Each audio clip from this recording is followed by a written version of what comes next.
Hello नमस्कार जय हिंद। एक बार फिर से आप सबका स्वागत है हमारी आज की क्लास में। तो कैसे हैं आप सब लोग? जय हिंद everyone. Hello Nikita, Naveen Raj, Sheetal, Neetu Saini, Simran from Kasol, Nancy,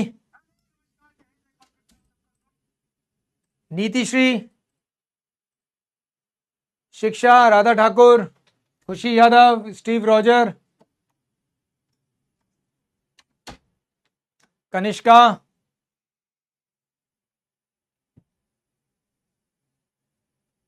great. तो फाइनली सभी लोग आ चुके हैं। आज की क्लास के बारे में जरा बात करते हैं। So the topic is inflation. हम लोगों को नेशनल इनकम के बारे में तो पता चल गया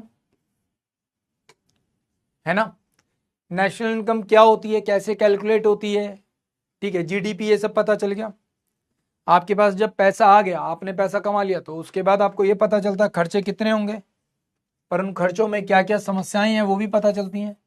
तो ये तो हम लोगों ने कवर कर लिया।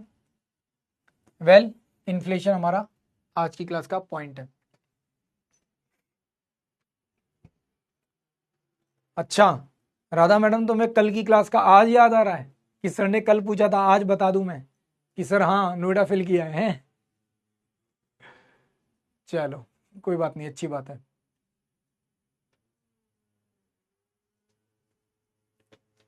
ठीक है, चलिए तो फाइनली बात करते हैं इन्फ्लेशन को लेकर, है ना। इन्फ्लेशन होती क्या है? तो काइंड ऑफ अगर हम लोग इन्फ्लेशन के बारे में बात करते हैं, फॉर एग्जांपल आपके पास इनकम तो आ गई, इनकम तो आ गई, आपने अपने हिसाब से क्या किए, उसके जो भी एक्सपेंसेस थे वो मेंटेन किए।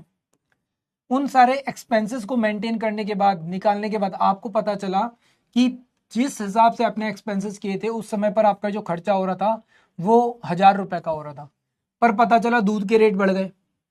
अब दूध के रेट बढ़ गए, पता चला आटे के रेट बढ़ गए, तो सडनली जो प्राइस राइज हुआ है, क्या हुआ है, प्राइस जो राइज हुआ है आपको वो पता चलता है। प्राइस राइज हुआ है तो नो डाउट अब यहाँ पे 1,000 रुपए खर्च हो रहे थे, तो अब मे भी यहाँ पर क्या हो, 1,200 रुपए खर्च हो। कितने, 1,200 रुपए खर्च हो, पर इनकम तो आपकी वही है। ऐसा तो है नहीं हर महीने भर रहेगी, हर साल अचानक से 2 गुनी हो जाए, 3 गुना हो जाए, है ना। क्लियर है? क्लियर है? तो कितना इंक्रीज हो गया। अब जब इंक्रीज हो गई है तो इसको हम लोग क्या कहेंगे, महंगाई कहेंगे। कि पहले जहां आपका 1,000 रुपए खर्च हो रहा था वहीं पर आप क्या हो रहे हैं, 1,200 रुपए खर्च हो रहे हैं। पहले पार्ले जी का बिस्किट आता था इतना बड़ा, अब केवल इतना सा आता है। भले ही रुपए उस समय पर भी 5 थे, 5 भी 5 है, पर क्वांटिटी क्या हो गई है, कम हो गई है। आपको देखने में लगेगा अरे यार पहले भी 5 का आता था, अब भी 5 का आता है, पर पहले का 5 रुपए का पैकेट, अब का 5 रुपए का पैकेट, फर्क है। पहले और अब में क्या है, 5 रुपए के पैकेट में फर्क है। हाँ या ना? हाँ या ना? बात समझ में आई?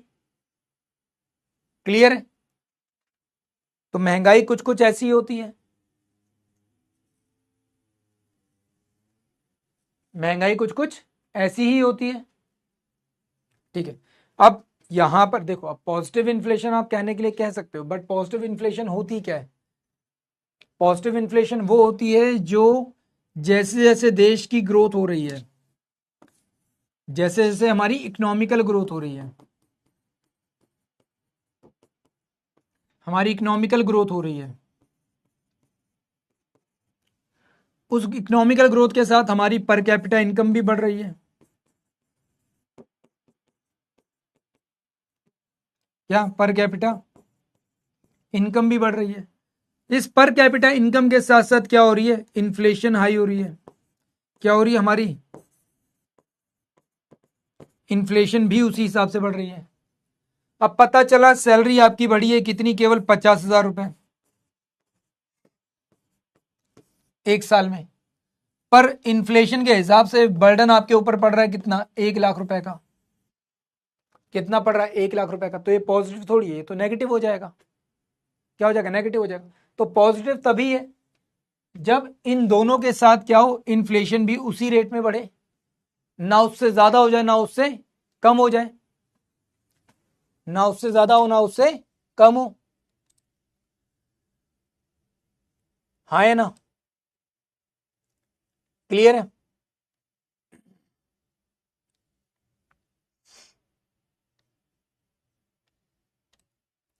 क्लियर है, हाँ है ना, सीधी सिंपल सी बात है। तो काफी हद तक कुछ कुछ ऐसा ही है। ठीक है, एक मूवी का सॉन्ग है, एक क्या मूवी का सॉन्ग है ये,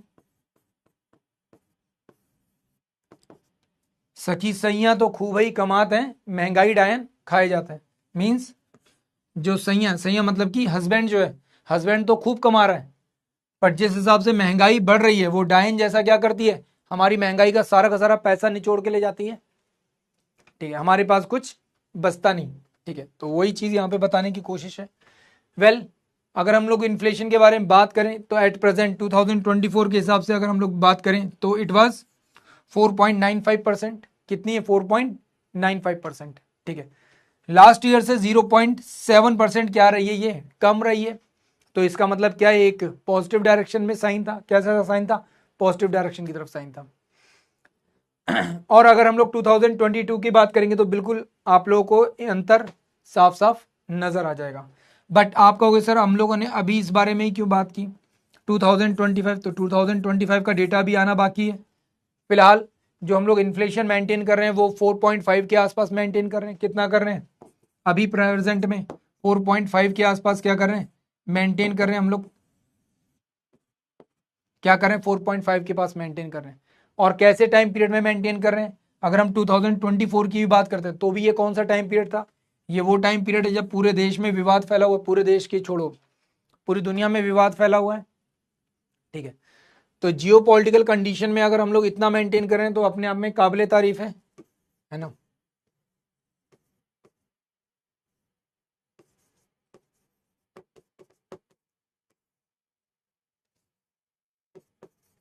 जियो पॉलिटिकल कंडीशन में भी अगर हम लोग इन्फ्लेशन को मेंटेन कर रहे हैं तो ये अपने आप में एक बहुत बड़ी बात है। ठीक है, हमारे लिए बहुत अच्छा है कि हमारी गवर्नमेंट क्या कर रही है, इसके लिए इतना एक्टिवली काम कर रही है। बात समझ में आई? क्लियर है? अब पीछे जो मैंने आपको बताई थी, पीछे जो मैंने आपको जो भी बात बताई थी, एग्जैक्टली सेम चीज यहां पर लिखी हुई है। The inflation is a quantitative measure of the rate at which the average price level of the basket, basket मतलब जो सामान आप खरीद रहे हो, सर्विसेज ले रहे हो, गुड्स एंड सर्विसेज ले रहे हो। ठीक है, in economies increases over a period of time, over a period of time. यहाँ पे 2024, यहाँ पे 2023 का टैकल कर रहे हैं। मीन्स एक पर्टिकुलर टाइम पीरियड में कितनी इन्फ्लेशन बढ़ रही है, इस चीज को हम लोग क्या करते हैं यहाँ पर फाइंड आउट करते हैं, समझने की कोशिश करते हैं। तो ध्यान रखना, अब आपसे कोई भी पूछे कि इन्फ्लेशन क्या है तो आप क्या करोगे, in a particular time period, in a particular time period the average price of goods and services will be increase. ठीक है, विल बी इंक्रीज। एक पर्टिकुलर टाइम पीरियड में जो भी एवरेज प्राइस होता है गुड्स एंड सर्विसेज का, जब वो इंक्रीज हो जाता है तो उसको हम क्या कहते हैं, इन्फ्लेशन कहते हैं। क्या कहते हैं? इन्फ्लेशन कहते हैं। सीधी सिंपल सी बात, पार्ले जी का बिस्किट, किसका बिस्किट बताया? पार्ले जी का बिस्किट। सेम यही प्लान है। आज से कुछ टाइम पहले तक आप लोगों को जो चीजें जितनी सस्ती मिलती थी, क्या आज के टाइम पर उतनी सस्ती हैं? नहीं है। है क्या? नहीं है। तो भाई जो भी डिफरेंस आ रहा है पर्टिकुलर एक टाइम पीरियड में, अब पर्टिकुलर टाइम पीरियड क्या है? कई बार या तो आप लोग गिवन पीरियड बोल दो या फिर इन a year, in a year. ठीक है, इन अ ईयर।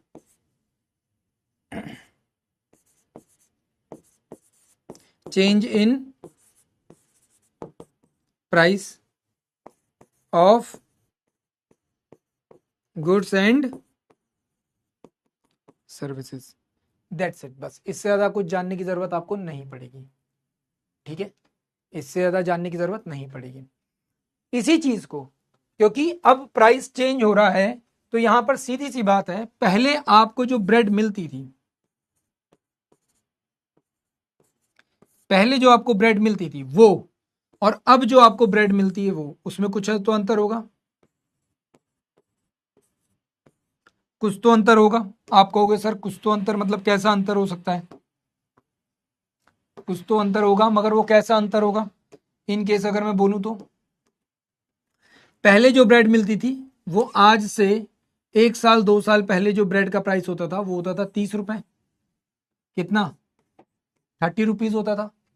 बट वही ब्रेड का प्राइस आज के टाइम पीरियड में बढ़ के कितना हो चुका है? 40 रुपीज या 50 रुपीज हो चुका है, सॉरी कितना? 50 रुपीज हो चुका है। सेम ब्रेड, सेम क्वांटिटी, कितना बढ़ चुका है? 30 से 50 रुपए बढ़ चुका है। 30 रुपए से 50 रुपए बढ़ चुका है। फर्क पड़ा सेम क्वांटिटी पर, किसके ऊपर? सेम क्वांटिटी पर। तो इसका मतलब आज के टाइम पर 30 रुपए की जो वैल्यू है, क्या वो मैच हो रही है? नहीं हो रही। तो 30 रुपए की वैल्यू क्या हो गई है? वैल्यू ऑफ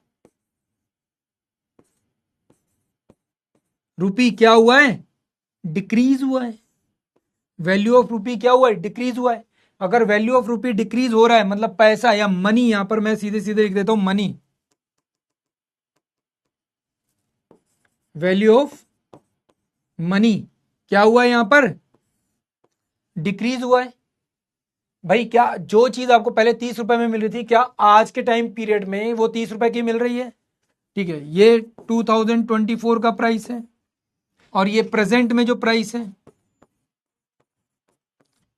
दोनों में अंतर है। आजा भाई आराम से, आजा आजा आजा आजा आजा, बहुत बहुत धन्यवाद। दोनों एक ही ले लूं? कौन सा लूं? धन्यवाद यार, वो भी दे देता मुझे ही, बाद में बुलाना नहीं पड़ता। चल कोई बात नहीं, ठीक है। बात समझ में आई?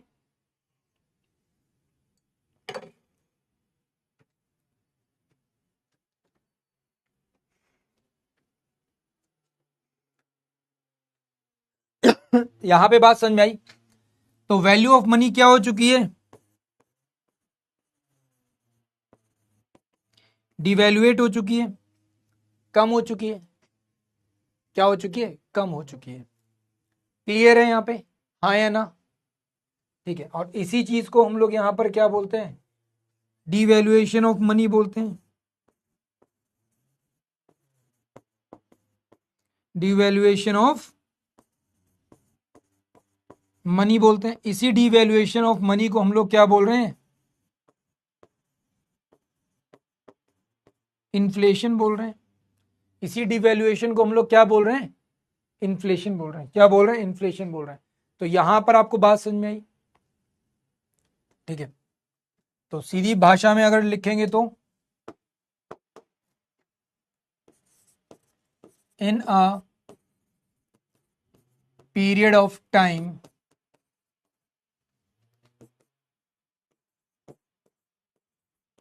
the value of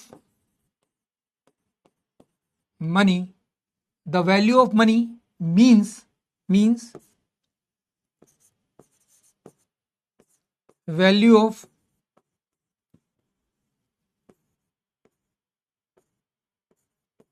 goods and services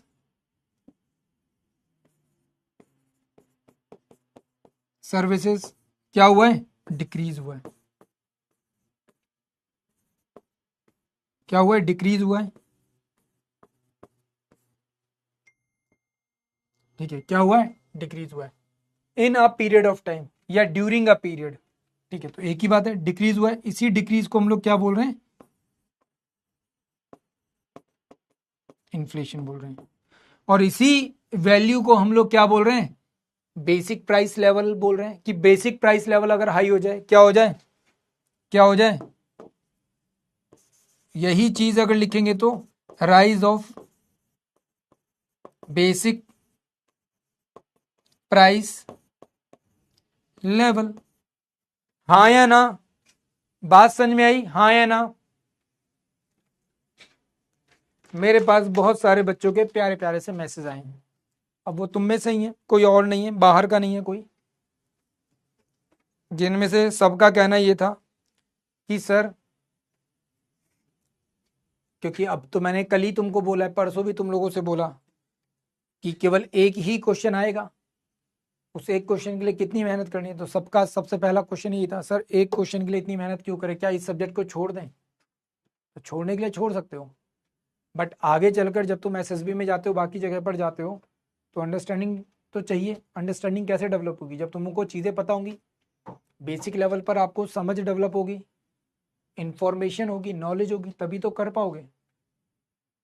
otherwise मैं वही कहता हूँ, इकोनॉमिक्स के ऊपर ज्ञान देने वाला हर कोई है ना। तो इसलिए उतना ही जानो जितना ज़रूरी है, जो एग्ज़ाम के लिए तुम्हारे लिए ज़रूरी है उतना समझो। अब यहां तक बात समझ में कितने लोगों को आई, हाँ या ना, क्लियर है या नहीं है। सो रहे हो क्या सबके सब, पूछ रहा हूं भाई, कुछ बात समझ में आ गई, हाँ या ना, क्लियर है डाउट बिल्कुल। फाइनली बात करते हैं इन्फ्लेशन एंड डिफ्लेशन। दो कंडीशंस होती हैं, दोनों बहनें, और दोनों अपोजिट डायरेक्शन में क्या करती हैं, काम करती हैं। दोनों अपोजिट डायरेक्शन में क्या करती हैं, काम करती हैं। क्लियर है।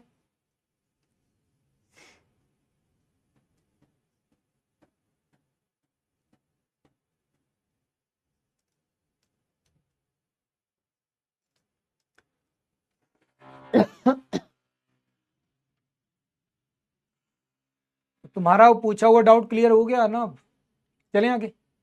अब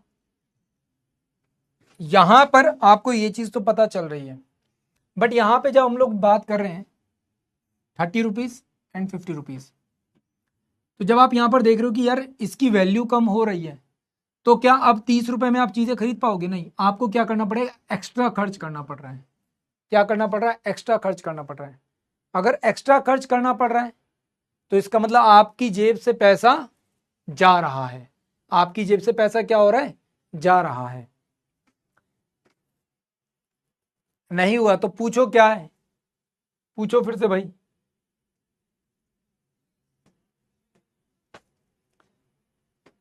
पूछो, चलो जब तक ये पूछेगा तब तक इधर देख लो। एक तरफ inflation, original price of goods, ठीक है, एंड सप्लाई ऑफ कमोडिटीज या supply of goods, and after the inflation price क्या हो गया है, राइज हो गया है। क्या हो गया, राइज हो गया। तो वैल्यू क्या हो गई, मनी की डिक्रीज हो गई, कम हो गई, क्या हो गई, कम हो गई। तो ये तो सिंपल सी बात है ना, सिंपल सी बात है। बट वहीं पर होता है डिफ्लेशन। डिफ्लेशन में वैल्यू ऑफ मनी क्या हो जाती है, हाई हो जाती है। क्या हो जाएगी, हाई हो जाएगी। अगर वैल्यू ऑफ मनी हाई हो जाएगी तो क्या होगा,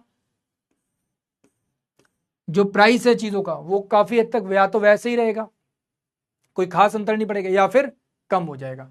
या तो सिमिलर रहता है या फिर क्या हो जाता है, कम हो जाता है। क्या हो जाता है, कम हो जाता है। तो ऐसे में कहीं ना कहीं लोगों की परचेजिंग पावर भी क्या होती है, इंक्रीज हो जाएगी। क्या हो जाएगी, इंक्रीज हो जाएगी। पर जब परचेजिंग पावर इंक्रीज होती है तो ऐसे में मनी की सप्लाई क्या कर दी जाती है, कम कर दी जाती है। क्या कर दी जाएगी, कम कर दी जाएगी। क्यों कम की जाएगी, कम इसलिए की जाएगी, अगर मान लो लोगों के हाथ में बहुत ज़्यादा पैसा आ जाएगा तो प्रॉब्लम क्रिएट होगी। कल मैंने इसका एग्जाम्पल दिया था कि अगर तुम सबको 1-1 करोड़ रुपए दे दिए जाए तो क्या करोगे, ठीक है। तो सेम वो चीज़, वैल्यू क्या हो जाएगी, इंक्रीज हो रही है तो प्राइसेस के ऊपर क्या पड़ेगा, फर्क पड़ेगा। अब अगर ऐसा होगा तो सडनली क्या हो जाएगा, मार्केट में सडनली हर कोई हर एक चीज़ खरीदेगा, जिसको ज़रूरत नहीं है वो भी खरीदेगा। तो इससे क्या हो जाएगा, डिफ्लेशन की कंडीशन आ जाएगी। क्या आ जाएगी, डिफ्लेशन की कंडीशन आ जाएगी, है ना। मार्केट में हर चीज़ क्या एक्सेसिबल हो जाएगी, सस्ती हो जाएगी। क्लियर है। सब्सटेंस इकोनॉमी में इन्फ्लेशन के चेंज कैसे होगा, जो सेल्फ सफिशिएंट है। अब वही दिक्कत है, आज तक कोई ऐसा देश है जो सेल्फ सफिशिएंट हो, एक बात बताओ, कोई ऐसा देश है जो सेल्फ सफिशिएंट हो, कोई ऐसा देश, कोई भी ऐसा देश, एनी कंट्री।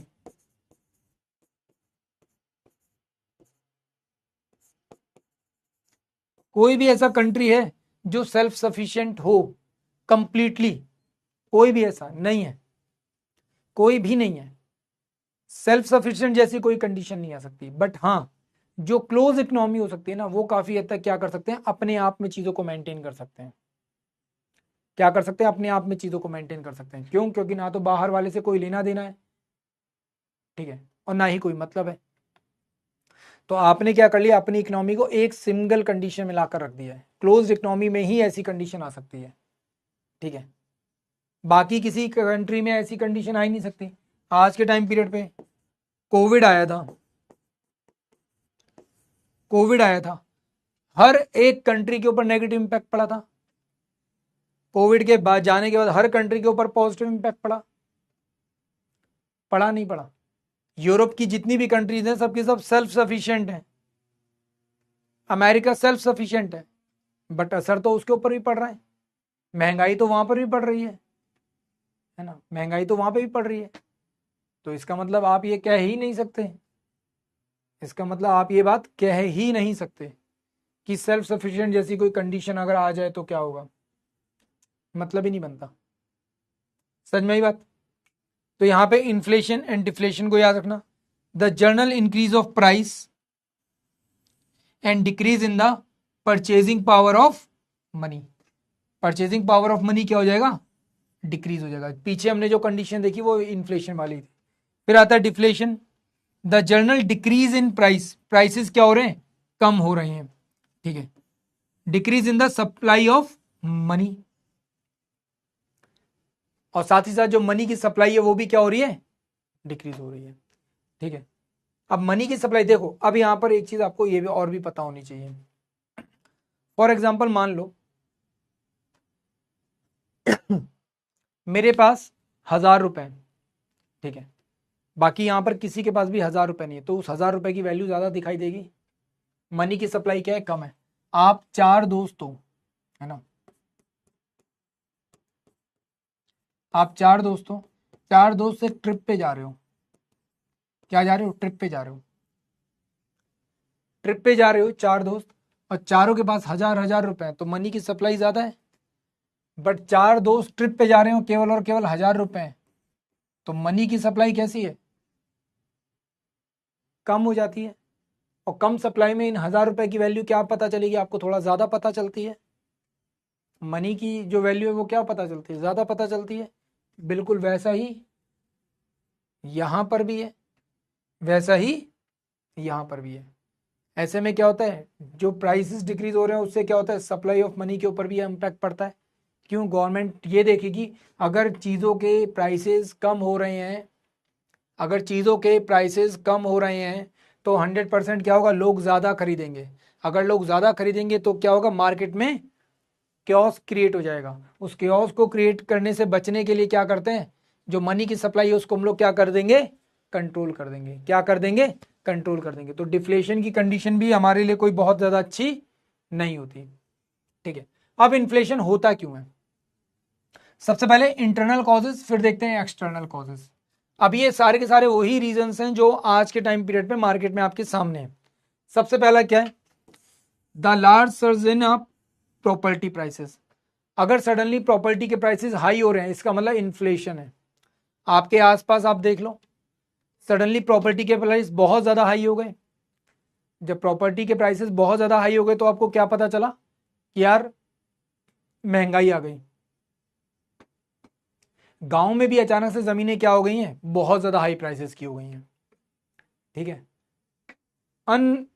अंधाधुंध हाई प्राइसेस चल रहे हैं, है ना, मार्केट में। तो इसका सीधा सीधा मतलब ये होता है, प्रॉपर्टी के अगर प्राइसेस बढ़ रहे हैं, ठीक है, कोई एक normal person, middle class person property नहीं खरीद पा रहा है, इसका सीधा सीधा मतलब सिर्फ और सिर्फ यही है, क्या, इन्फ्लेशन है। क्या है, इन्फ्लेशन है। दूसरा, हाई लेबर कॉस्ट। लोगों को लगता भी यही है कि यार अगर कमाने वाला ज्यादा कमा रहा है तो प्रॉपर्टी की प्राइस बढ़ा दो। और अभी आपने थोड़ा ज्यादा नोटिस किया होगा, क्यों, गवर्नमेंट ने जैसे ही टैक्सेस में छूट दी, लोगों के पास क्या परचेजिंग पावर आई, तो अचानक से लोगों ने क्या कर दिया, प्रॉपर्टी के प्राइस भी बढ़ा दिए। कि लोगों के पास परचेजिंग पावर है, एक काम करो प्रॉपर्टी के प्राइस बढ़ा दो। क्या करो, प्रॉपर्टी के प्राइसेस बढ़ा दो। तो ये भी एक चीज है। दूसरा क्या है, बूम मनी सप्लाई। सडनली बहुत ज्यादा क्रेडिट कार्ड चलने शुरू हो जाए, मार्केट में हर कोई क्रेडिट के ऊपर पैसा लेना शुरू कर दे, तो वो भी क्या, इन्फ्लेशन को क्या करता है, बढ़ाने का काम करता है। तो मार्केट में बहुत ज्यादा क्रेडिट कार्ड का यूज भी अच्छा नहीं है, यूज अच्छा है बट इतना भी नहीं कि हर चीज क्रेडिट पे चल रही है। अगर हर चीज क्रेडिट पे चलेगी तो क्या होगा, मार्केट में हर कोई सामान खरीद तो लेगा, परचेज तो कर लेगा, बट उससे क्या होगी, एक प्रॉब्लम क्रिएट हो जाएगी। गोपाल सर क्या हो गया? हाँ सर, 15 नंबर। हाँ मेरे पास है।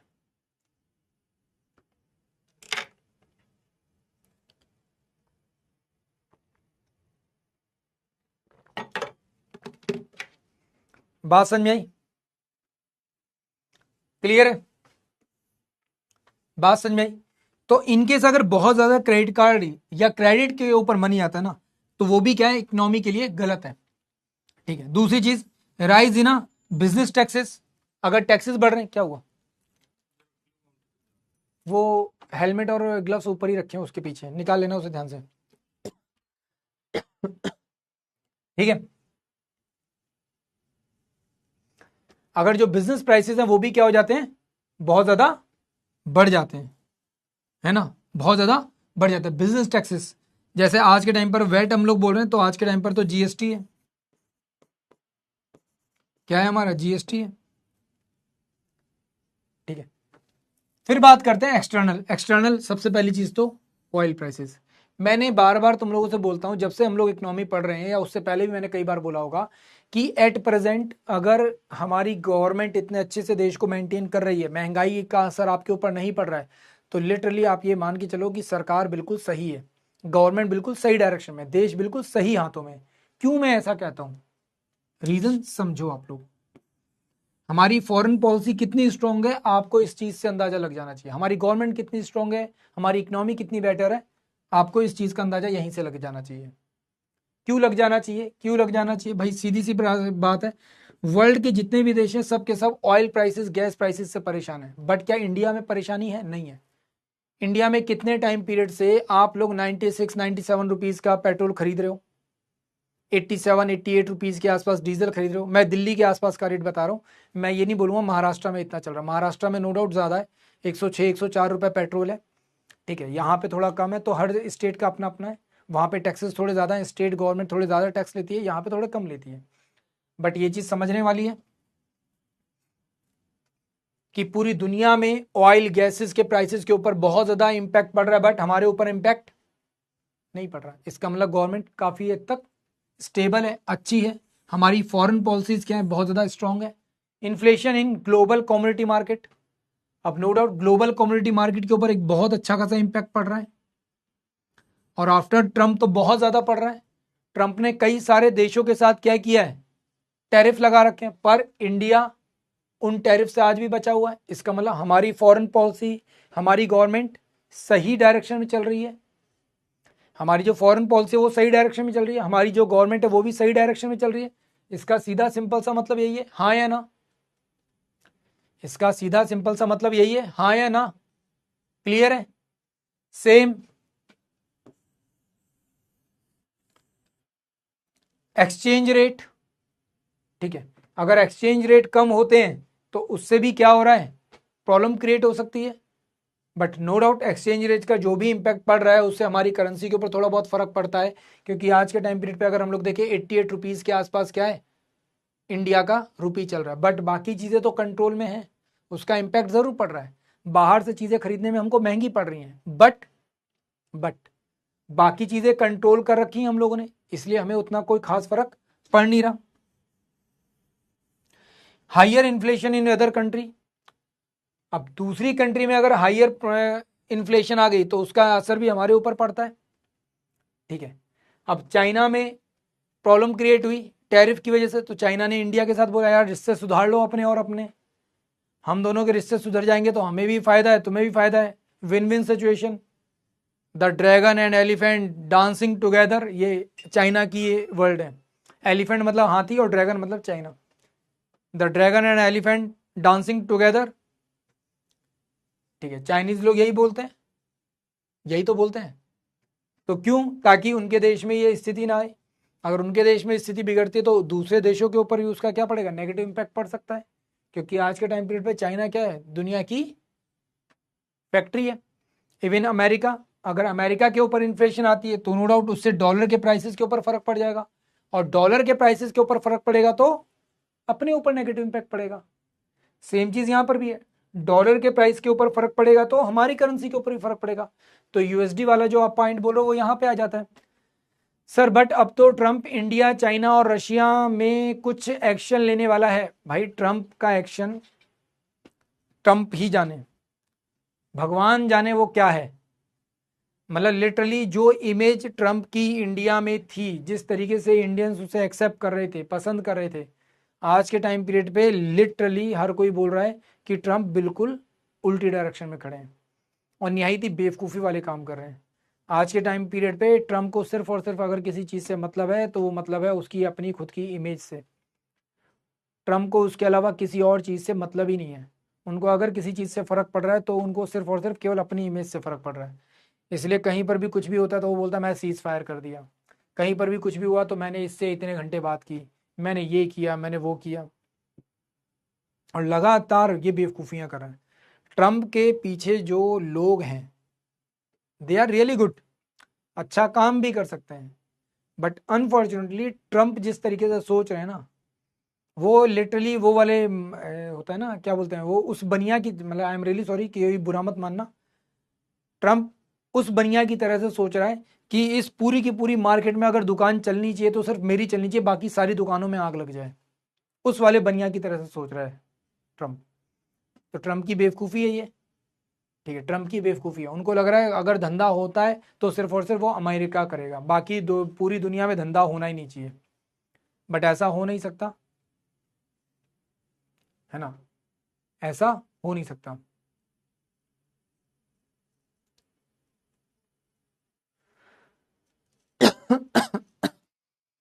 और ऐसा नहीं है, ट्रंप इंडिया के अगेंस्ट में कोई बड़ा एक्शन ले भी नहीं सकते ट्रंप। क्यों नहीं ले सकता? क्योंकि उसे पता है आज के टाइम पीरियड में इंडिया का जो डायस्पोरा है ना अमेरिका में, वो बहुत अलग लेवल पर है।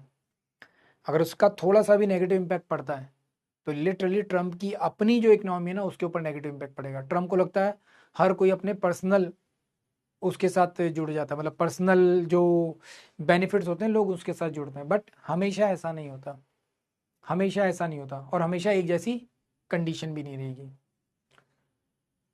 अरे क्या हो गया भाई, मोटर बाइक, अरे बहुत सस्ती वाली है यार, यामा की FZX, ठीक है, बहुत सस्ती वाली बाइक है, महंगी वाली बाइक नहीं है भाई।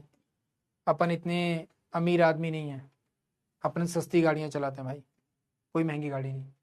वेल अगर हम लोग कॉजेज देखें इसके अलावा, अगर बहुत ज़्यादा high increase of the profit हो जाए, increase of the supply of money, RBI अगर बहुत ज़्यादा सप्लाई को इंक्रीज कर दे, ठीक है, मतलब मनी की सप्लाई को इंक्रीज कर दे, increase in the government expenditure, सरकार के खर्चे अचानक से बढ़ जाएं, इंक्रीज इन द वेजेस, लोगों की सैलरी बहुत ज़्यादा बढ़ जाए, increase in the price of raw material suddenly बहुत ज़्यादा महंगा हो जाए, ठीक है, increase in the import export price of the crude oil. तो ये भी कुछ रीजंस हैं जिनको आपके बारे में पता होना, मतलब आपको पता होना चाहिए, ठीक है। फिर आता है टाइप्स ऑफ इन्फ्लेशन। इन्फ्लेशन कितने तरीके की होती है? 2 तरीके की होती है, एक होता है कॉन्सेप्ट बेस, एक होता है मैग्नीट्यूड बेस। मैग्नीट्यूड बेस मतलब परसेंटेज के हिसाब से, कॉन्सेप्ट बेस मतलब थ्योरेटिकली लेवल पर, ठीक है। तो एक आता है डिमांड पुल। डिमांड मतलब जब चीजों की डिमांड बढ़ जाए तो उसकी वजह से डिमांड पुल आता है। फिर आता है कॉस्ट पुश, ठीक है, कॉस्ट पुश में, सॉरी, डिमांड पुल में जब लोग डिमांड ज्यादा करने लगे, किसी चीज की डिमांड बहुत ज्यादा हाई हो जाए, ठीक है। और फिर आता है कॉस्ट पुश। कॉस्ट पुश कौन सी है? कॉस्ट पुश जहां पे प्राइसेस बढ़ जाए। फिर होता है सप्लाई बेस्ड, जहां पे सप्लाई की वजह से क्या होता है? इन्फ्लेशन आ जाए। किसकी वजह से? सप्लाई की वजह से इन्फ्लेशन आ जाए। तो अभी इनको हम लोग थोड़ा डिटेल में समझते हैं। दूसरा आता है मैग्नीट्यूड। एक होता है क्रीपिंग। क्रीपिंग मतलब रेंगती हुई। रेंगती हुई कैसी होगी? 1 से 2%। कैसी है? रेंगती हुई। फिर आता है वॉकिंग इन्फ्लेशन, 2 से लेकर 3% तक कैसी होती है? वॉकिंग इन्फ्लेशन होती है। कई कई जगह पर 3 की जगह पर आपको 4 लिखा हुआ मिलेगा, तो उसमें भी परेशान होने की जरूरत नहीं है। 2 से 4, 3% तक आपकी वॉकिंग इन्फ्लेशन होती है। रनिंग इन्फ्लेशन अगर हम लोग बात करेंगे, सॉरी उल्टा हो गया, 3 से 4%। रनिंग इन्फ्लेशन अगर हम लोग बात करते हैं तो 5% से लेकर 8% के आसपास तक माना जाता है। हाइपर इन्फ्लेशन अबव द 8, मतलब 9 से ऊपर, 9 to 20, 12, 15 तक हम लोग यही मानते हैं, ठीक है, नॉर्मली 15 तक मानते हैं। दूसरा आता है गैलोपिंग। गैलोपिंग होती है उछलती कूदती, कैसी, अप एंड डाउन करके, ठीक है, 15 एंड अबव। गैलोपिंग की बात होती है तो ये होती है उछलती कूदती। उछलती कूदती क्या है, कभी अप कभी डाउन, कभी अप कभी डाउन, तो ये भी सेम ही कंडीशन में रहती है, बट ये क्या अप एंड डाउन होती रहती है। फॉर एग्जाम्पल जैसे कभी तो गई 2%, फिर नीचे आ गई, फिर अचानक से चली गई 6%, फिर नीचे आ गई, फिर चली गई 8%, फिर नीचे आ गई, फिर एकदम से चली गई 15%, फिर नीचे आ गई थोड़ी सी, फिर एकदम से ऊपर। तो ये अप एंड डाउन उछलती कूदती होती है, ठीक है, उसको क्या कहेंगे, गैलोपिंग कहेंगे। तो सेम ही कंडीशन रहती है गैलोपिंग की भी, इसमें परेशान होने की कोई ज़रूरत नहीं है। कई बार लोग गैलोपिंग को हाइपर के ऊपर रखते हैं कि यहाँ पर 9 to 10%, 12% है, 15% है, और हाइपर में मतलब अबव 20 हो जाता है। तो यहाँ पर ध्यान रखना, इसको भी हम लोग कितना 15% के आसपास तक मानते हैं, ठीक है। और हाइपर में अगर आप बात करोगे अबव 15 हो जाएगा, तो इसको ऐसे लिख लो चाहे,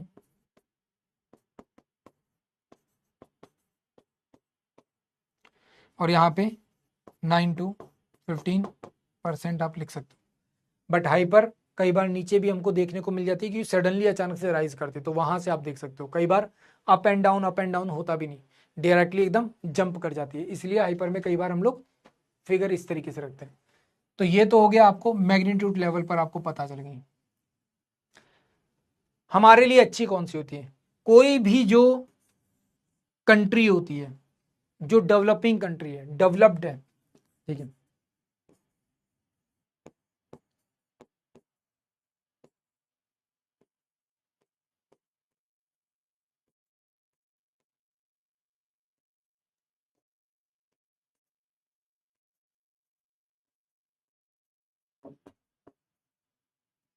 best for the developed and developing country कौन सी होती है, वॉकिंग इन्फ्लेशन और रनिंग इन्फ्लेशन। रनिंग इन्फ्लेशन हमेशा वैसे नहीं माना जाता कि 8% तक एक्सेप्ट कर लेंगे, हाँ, बट 5%, 6% एक्सेप्टेबल है, 5 to 6% एक्सेप्टेबल है। तो ध्यान रखना, इसलिए कई बार आपको रनिंग इन्फ्लेशन यहाँ पर देखने को नहीं मिलती। यहाँ पे आपको हमेशा कौन सी देखने को मिलेगी, हमेशा वॉकिंग इन्फ्लेशन की, कम से कम इतनी इन्फ्लेशन का होना ज़रूरी है। और ऐसा इसीलिए कहा जाता है, ऐसा इसीलिए कहा जाता है, क्यों, क्योंकि अगर रनिंग में आ गई तो मे भी हो सकता है शायद वो ज़्यादा तेज़ी से आगे बढ़ जाए, तो जो गरीब लोग हैं उनको क्या होगा, प्रॉब्लम हो सकती है। क्रिपिंग इन्फ्लेशन क्यों नहीं है, क्रिपिंग इन्फ्लेशन इसलिए नहीं है क्योंकि यहां पर इकोनॉमी क्या होती है, स्लो डाउन हो जाती है। इकोनॉमी क्या होता है, इकोनॉमी क्या हो जाती है, स्लो डाउन हो जाती है, ठीक है। और ऐसी कंडीशन ज़्यादातर हमको डेवलप्ड देशों में देखने को मिलती है, क्योंकि जितना भी डेवलपमेंट था वो कर चुके हैं, जितना भी डेवलपमेंट है वो सब कर चुके हैं।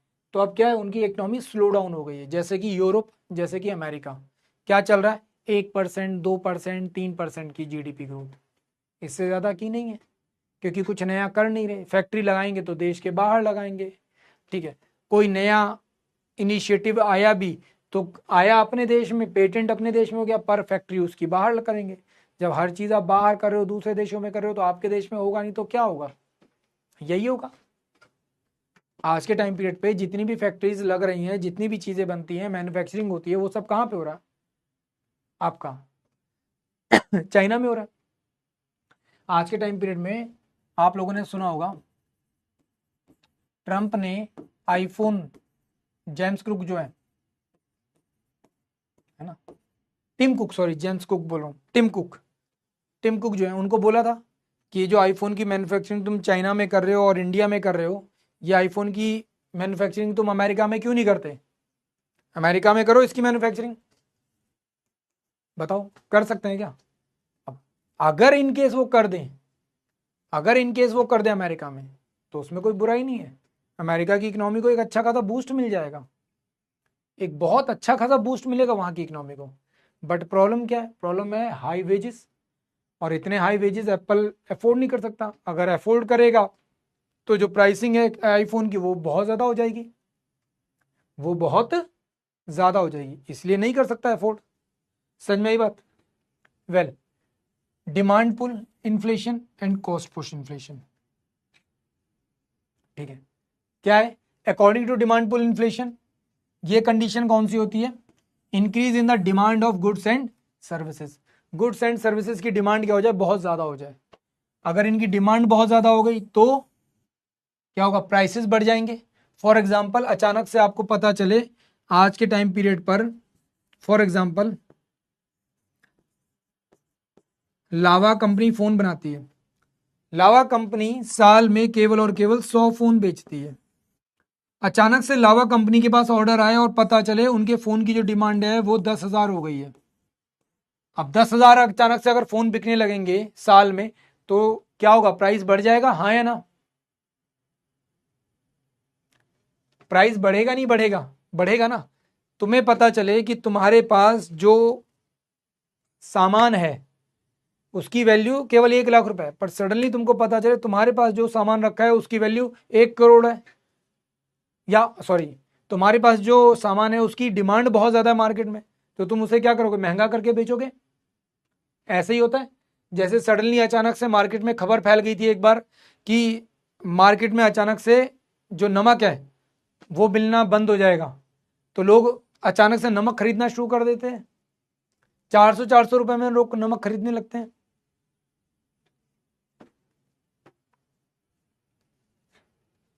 क्लियर है?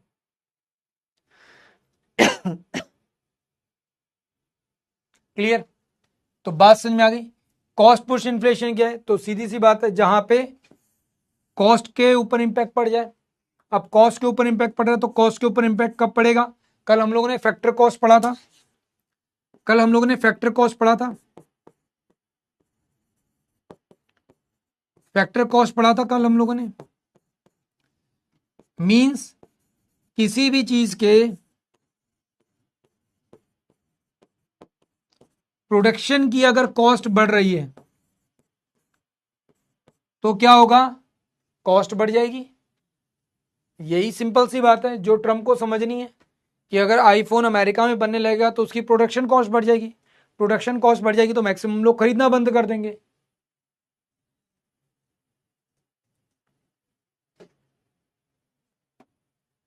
क्या बात कर रहे हो? अब गुटखे के ऊपर मैंने रिसर्च नहीं की, मुझे नहीं पता था कोविड में गुटखा इतना महंगा बिक रहा था, क्योंकि मैं इन सब चीज़ों से थोड़ा दूर रहता हूँ। अपना खाने पीने का कोई शौक है नहीं ऐसी चीज़ें, बट अगर ऐसा है तो बहुत बड़ी बात है यार। गुटखा 1,000 रुपए का बिक रहा था, बड़ा महंगा है यार। मुझे पता हो तो मैं तो बिजनेस शुरू करने वाला था।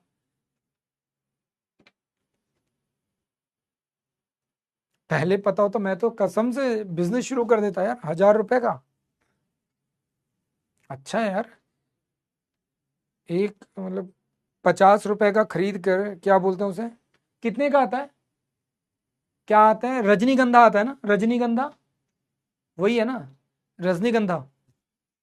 वो मिलाकर खाते हैं ना लोग उसको। क्या मिलाते हैं उसमें? चूना मिलाते हैं, रजनीगंधा और चूना। पता होता मैं भी बेच देता यार। कितने का आता है? ये तो बहुत भारी नुकसान हो गया।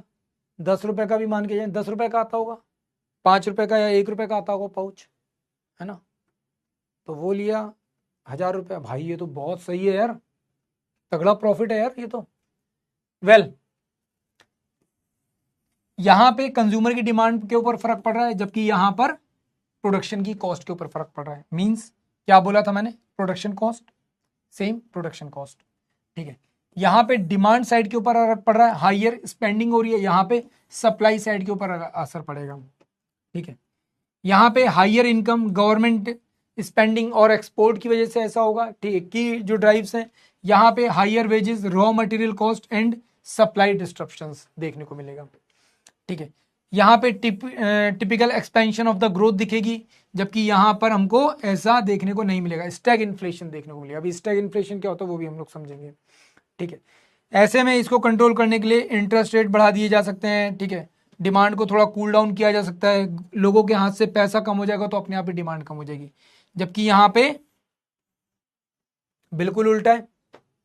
ठीक है, यहां पे एग्जाम्पल के लिए अगर देखेंगे, booming the economy increasing the demand for the housing, यहां पर क्या होगा, ऑयल प्राइसेस हाइक हो गए, ठीक है, ट्रांसपोर्टेशन हाइक हो गया, इस तरह की चीजें।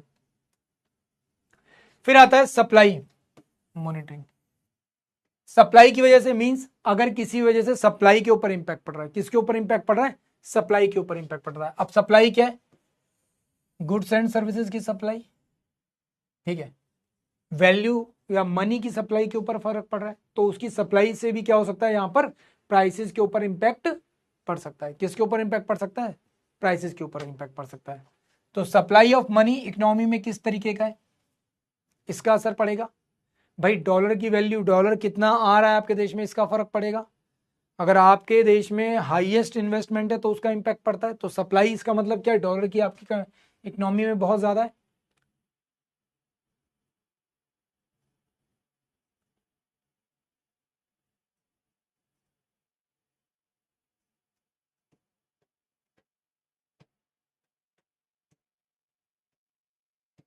अब पता नहीं भाई, तुम लोगों को ही पता है, तुम ही लोग कर सकते हो इन चीज़ों के ऊपर रिसर्च, मैं तो हूँ नहीं। बाकी अगर तुम में से कोई कानपुर और लखनऊ वाला है तो उसे अच्छे से पता होगा इन सब चीज़ों का रेट क्या है, क्योंकि कानपुर का आदमी बिना मुंह में गुटखा डाले कुछ कर तो सकता नहीं। And I am really sorry, कोई कानपुर वाला बुरा मत मानना, क्योंकि वहाँ पे तो गुटखा खाना एक नंबर चीज़ है। उनका लिटरली पेटेंट डायलॉग है, जितने कानपुर वालों से मिलोगे उनसे पूछो, यहाँ पे अगर कोई कानपुर वाला है तो लिटरली उसके मन में भी ये चीज़ आती होगी कभी कभी, हमेशा नहीं। अगर उनसे पूछा जाए क्लास कैसी लग रही है तो उन, बाकी हम लोग नॉर्मल लोग हैं, हमारे लिए क्लास अच्छी हो सकती है, हमारे लिए क्लास बढ़िया हो सकती है, हमारे लिए क्लास एक्सीलेंट हो सकती है, गुड हो सकती है, नाइस हो सकती है, मे बी पुअर हो सकती है। बट कानपुर वालों से अगर पूछोगे क्लास कैसी ही लगी तो वो बोलेंगे गुरुजी एक नंबर। कानपुर वालों के लिए हर चीज़ केवल एक नंबर ही हो सकती है, समझे। क्या एक नंबर बात करे हो गुरु, अरे एक नंबर काम किया है। ठीक है, तो कानपुर वालों का अलग हिसाब है, उनका ऐसा होता भी नहीं, उनका तो होता है मुंह में गुटखा डाला और सीधा, अरे भाई एक नंबर। ठीक है, तुम उनसे पूछो और कुछ मीठा मीठा खाओगे, अरे नहीं यार, पुड़िया दवाएं हैं मुंह में, थूकना पड़ जाएगा, पुड़िया की इतनी वैल्यू है भाई वहां पर। ठीक है, तुम कानपुर वालों को बोलोगे भाई साहब सोने का पान है खाओगे, नहीं नहीं, अभी जो पुड़िया खाई है वो थूकनी पड़ जाएगी, सोने का पान तो रखा रहेगा बाद में खा लेंगे, समझे। तो एक अलग बीमारी है भाई कानपुर में। मतलब दुनिया में जितने भी दांतों के डॉक्टर हैं वहां पे शायद डिग्री की जरूरत पड़ जाए, पर भाई कानपुर में तो फर्जी अगर डॉक्टर आकर बैठ जाए ना तो उसे डिग्री विग्री नहीं चाहिए, बस फर्जी डॉक्टर बन के बैठ जाओ। 100% है, दिन के कम से कम 4 से 5 पेशेंट तो आ ही जाएंगे, और कुछ नहीं करना है, ऐसे ऐसे करके देखना है मुंह में, और उसके बाद बोलना अरे गुटखा खाना छोड़ दो, अरे ठीक है देखेंगे, बस 500 रुपये बन गए, लिटरली कोई काम नहीं है। कानपुर में दांतों का डॉक्टर सबसे ज्यादा सक्सेसफुल बिजनेस है, क्योंकि हर कोई आदमी गुटखा खाकर दांत खराब करके आता है, और सलाह केवल एक ही देनी है, सलाह केवल एक ही देनी है, गुटखा खाना छोड़ दो, इसी बात के पैसे 500 रुपये, बस और कोई काम नहीं है, सीरियसली।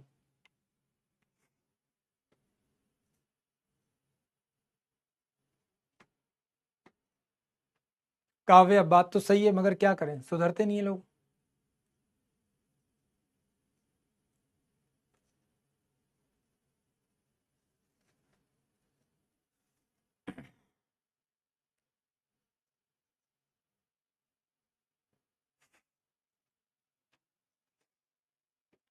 चलो, क्लियर है, बात समझ में आई, यहां पे बात समझ में आई सबको, हाँ या ना, क्लियर है।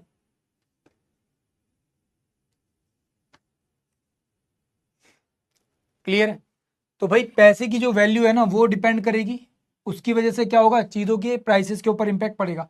फिर एक आता है हमारा कौन सा, स्टैगफ्लेशन आता है। कौन सा आता है, स्टैगफ्लेशन आता है। स्टैगफ्लेशन में क्या होगा, इन्फ्लेशन प्लस अनएम्प्लॉयमेंट आ जाएगा। अगर ये कंडीशन आ गई तो 100% है, इकोनॉमी क्या हो जाएगी, कंप्लीटली स्लो डाउन हो जाएगी, कंप्लीटली क्या हो जाएगी, रुक जाएगी। इन्फ्लेशन प्लस अनएम्प्लॉयमेंट, ये सबसे ज्यादा क्या है, दुखद स्थिति होती है किसी भी देश में। अगर इन्फ्लेशन आई है, अब जैसे इंडिया है, इंडिया में इन्फ्लेशन आ रही है, जा रही है, आ रही है, जा रही है, कोई दिक्कत नहीं। बट अगर अनएम्प्लॉयमेंट उसके साथ आ गया तो क्या होगी, प्रॉब्लम क्रिएट हो जाएगी। क्या होगी, प्रॉब्लम क्रिएट होगी। कोविड के टाइम पीरियड में इन्फ्लेशन की कंडीशन उतनी नहीं थी, बट अनएम्प्लॉयमेंट सडनली बढ़ा था, तो उसकी वजह से क्या हुआ, बहुत ज्यादा नेगेटिव इंपैक्ट पड़ा। क्या पड़ा, बहुत ज्यादा नेगेटिव इंपैक्ट पड़ा। तो इसे कंट्रोल करना क्या होता है, पॉलिसी मेकर का काम होता है, गवर्नमेंट का काम होता है। तो जब भी स्टैग इन्फ्लेशन के बारे में बात होगी तो यहां पर दो चीजों को एक साथ देखा जाएगा। कौन कौन सी दो चीजों को, एक इन्फ्लेशन और एक अनएम्प्लॉयमेंट। ये दोनों कभी भी एक साथ नहीं आगे बढ़ने चाहिए। अगर दोनों एक साथ बढ़ गए, सबसे पहले आएगी, फर्स्ट स्टेप होता है क्या, इन्फ्लेशन का। अगर इन्फ्लेशन आ गई है तो इससे जुड़कर अनएम्प्लॉयमेंट नहीं आना चाहिए। अगर इन्फ्लेशन के साथ अनएम्प्लॉयमेंट आ गया तो 100% है, इकोनॉमी क्या हो जाएगी, आपकी कोलैप्स कर जाएगी। फिर आता है एक स्ट्रक्चरल इन्फ्लेशन। स्ट्रक्चरल इन्फ्लेशन क्या होता है भाई, ये डायरेक्टली आपके चैलेंजेस हैं, सबसे बड़ा चैलेंज है इकोनॉमी का। क्यों है सबसे बड़ा चैलेंज, क्योंकि स्ट्रक्चरल एम्प्लॉयमेंट आपकी सप्लाई के ऊपर इंपैक्ट डालेगा, मार्केट के ऊपर इंपैक्ट डालेगा, लॉन्ग टर्म में इंपैक्ट डाल सकता है। क्यों डालेगा इंपैक्ट भाई, सीधी सी बात है, आपके पास स्ट्रक्चरल कमी है। स्ट्रक्चरल कमी मतलब कि आपके पास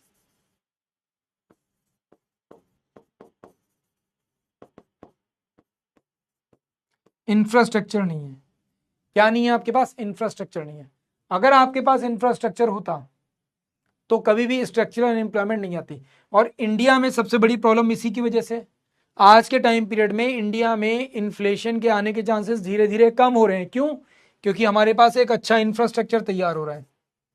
जिस भी देश के पास बेस्ट इंफ्रास्ट्रक्चर है, उस देश में इन्फ्लेशन के आने के चांसेस सबसे ज्यादा क्या हो जाएंगे, कम होते चले जाएंगे। क्या होते चले जाएंगे, कम होते चले जाएंगे। क्लियर है, क्लियर है। और ऐसा होगा कब, ऐसा होगा तब जब गवर्नमेंट क्या करे, इंफ्रास्ट्रक्चर के ऊपर अपना ध्यान दे।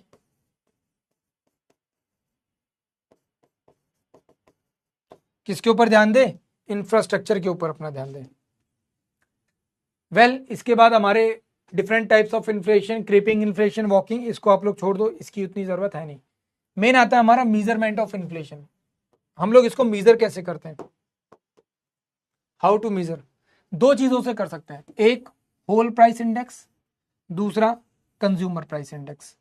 आज के टाइम पीरियड पर एक और चीज के बारे में बात हो रही है और वो है हमारा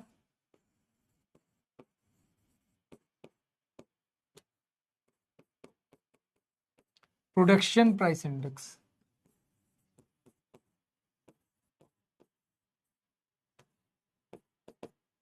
प्रोडक्शन प्राइस इंडेक्स या फिर प्रोड्यूसर प्राइस इंडेक्स भी बोल सकते हैं इसे।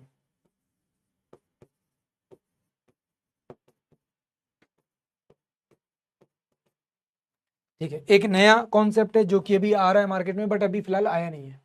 सीधी सिंपल सी बात है, होल प्राइस इंडेक्स कौन, ministry of commerce and industry क्या करती थी, इसको मीजर करती थी। नॉर्मली मंथली बेसिस पर हमको इसका क्या इम्पैक्ट देखने को मिलता था, बट ये नॉर्मली ज़्यादातर हमारे सामने एनुअल बेसिस पे बताया जाता था। यहाँ पे आता है क्या, कैलकुलेशन इसकी आती है, किसकी, मार्केट पे किस रेट पर सामान बिक रहा है। कंज्यूमर का मतलब क्या है, कंज्यूमर के हाथ में किस रेट पर आया है ना, जिसे हम लोग क्या कहते हैं, सेलिंग प्राइस बोलते हैं। जिस प्राइस पे सामान बिक रहा है ना, उस प्राइस को, होल प्राइस एक्चुअल में सही नहीं है। एक्चुअल में सही इंपैक्ट हमको नहीं बताता इन्फ्लेशन का। कौन बताता है, कंज्यूमर प्राइस बताता है कि कंज्यूमर के हाथ में कौन सा ऐसा पैसा आ रहा है जो हमारे ऊपर क्या कर रहा है, इंपैक्ट डाल रहा है। क्लियर है बात, समझ में आई, क्लियर है। अब यहां पे समझ लो WPI and CPI, whole price index and consumer price index. ध्यान से समझना, मीनिंग क्या है, पीछे जो आपको बताया, whole price sales of goods in bulk quantity, उसको हम लोग होलसेल कहते हैं। और कंज्यूमर प्राइस कौन सा होगा, जहां पे चीजें किसके हाथ में आएंगी, डायरेक्टली कंज्यूमर के हाथ में आती है। इट मींस जो उसका रिटेल प्राइस है, जो उसका सेल प्राइस है, अगर किसी चीज के ऊपर एमआरपी लिखी है 50 रुपए पर वो बिक 40 में रही है तो 40 उसका सेल प्राइस होगा। तो उस चीज के बारे में बात करें, इसे पब्लिश करता है कौन, ministry of commerce and industry. और यहां पे अगर हम लोग बात करेंगे सीपीआई, तो इसे पब्लिश कौन करता है, सेंट्रल स्टैटिक ऑफिस करता है। कौन करता है, सेंट्रल स्टैटिक ऑफिस। यहां पे अगर बात करेंगे, ये केवल और केवल गुड्स को स्टडी करता है, जबकि सीपीआई की बात करेंगे तो ये गुड्स एंड सर्विसेज दोनों को ही क्या करता है, स्टडी करता है। क्योंकि खर्चा केवल आप वस्तुओं को खरीदने में नहीं करते, कुछ सेवाएं भी ऐसी जिनको आप ले रहे हो, कुछ ऐसी सेवाएं भी हैं जिनको आप लोग ले रहे हो, तो इसलिए गुड्स एंड सर्विसेज दोनों पर। यहाँ पे टोटल जो चीजें आती हैं वो आती हैं 697, जबकि यहाँ पे देखेंगे तो 448 आती हैं रूरल एरियाज की एंड 460 आती हैं अर्बन एरियाज की। कौन सी, अर्बन एरियाज की। तो इसका मतलब यहाँ पे प्रोडक्ट्स भी क्या है, ज्यादा हैं, और दोनों को अलग अलग लेवल पे जोड़ा है। क्योंकि जो चीज आपको रूरल एरिया में मिल रही है 40 रुपए की, हो सकता है शहरों में वही चीज आपको मिल रही हो 100 रुपए की। सिंपल सी बात है, आप केले, आम, अनार ये सब गांव में जाकर खरीदो, प्राइस बिल्कुल अलग है। सेम यही चीजें आप शहरों में आकर खरीदो, दिल्ली में खरीदो, ठीक है, नोएडा में, गुड़गांव में जाकर खरीदो, रेट ही 40 रुपए 50 रुपए से शुरू हो रहा है। मैं तुम्हें अपना एक्सपीरियंस देता हूँ। मैं अभी जब पुणे में था, लास्ट टू लास्ट ईयर 2 साल पहले तक जब मैं पुणे में था, तो मैं लिटरली बहुत ज़्यादा परेशान था। क्यों, अब नॉर्मली हम लोग तो नॉर्थ इंडिया में रहते हैं, नॉर्थ इंडिया में केले खरीदने के लिए जाओगे तो आपको क्या बोलता है, 60 रुपए दर्जन, मतलब 12 केले 60 रुपए के, 12 केले 60 रुपए के, सस्ते हैं। सेम यही चीज़ मैं पुणे के, मैंने कहा भैया केले देना, उसने बोला भैया कितने चाहिए, मैंने कहा दे दो यार 1 दर्जन केले दे दो, 12 केले। उसने 12 केले निकाले, उधर रख दिए, तौल दिए, तौलने के बाद बोला 150 रुपये। मैंने कहा 150 रुपये, इतना महंगा कैसे हो गया केला। बोलता सर 150 रुपये सर। मैंने कहा इतना महंगा केला कैसे हो सकता है आपका यार, ये कौन सा केला तुम मुझे खिला रहे हो। बोलता नहीं नॉर्मल केला है सर, कुछ अलग नहीं है, ये तो सस्ता वाला केला है, महंगा वाला तो वो टंगा है। मैंने कहा अच्छा उसका क्या रेट है। बोलता सर वो 1 किलो 200 रुपये का है। मैंने कहा 1 किलो 200 रुपये का। मैंने कहा किलो के हिसाब से, दर्जन के हिसाब से। बोलता सर किलो के हिसाब से, आप बाहर गाँव से आए हो। मैंने कहा भाई यार भाई मुझे 6 केले दे दे निकाल के बस। तो ये कंडीशन है, ठीक है, ये कंडीशन है। वहां पे इनिशियल स्टार्टिंग ही केवल 100 रुपए से हो रही है फूड्स की, मतलब सॉरी फ्रूट्स की। तो आप फल खरीदने के लिए जा रहे हो, कोई सा भी फल खरीदो, शुरुआत ही केवल 100 रुपए से हो रही है मिनिमम। यहाँ पे 50 रुपए 100 रुपए में भी चीजें मिल रही है बहुत आराम से। तो अंतर है, यहाँ पे आपको नॉर्थ इंडिया में आम मिल रहा है 50 रुपए में 1.5 किलो, अभी एट प्रेजेंट 50 रुपए में 1.5 किलो मिल रहा है आपको आम। वहां पर आपको लिटरली 100 रुपए में किलो मिलता है, मुश्किल से मुश्किल। वेल, बात करते हैं गुड्स एंड सर्विसेज को लेकर आगे। तो यहाँ पे फ्यूल, पावर, मैन्युफैक्चरिंग प्रोडक्ट्स, इन सबको क्या किया जाता है, कैलकुलेट किया जाता है। और यहाँ पे अगर हम लोग बात करेंगे तो यहाँ पे ट्रांसपोर्टेशन, कम्युनिकेशन, एजुकेशन, फूड, ठीक है, रिक्रिएशन, एप्लेंट मतलब क्लॉथिंग, हाउसिंग, मेडिकल केयर्स, इन सबको भी क्या किया जाता है, काउंट किया जाता है। इट मीन्स ये ज़्यादा एक्यूरेट होगा, ज़्यादा बेटर होगा, ज़्यादा अच्छा रिजल्ट देगा। क्लियर है।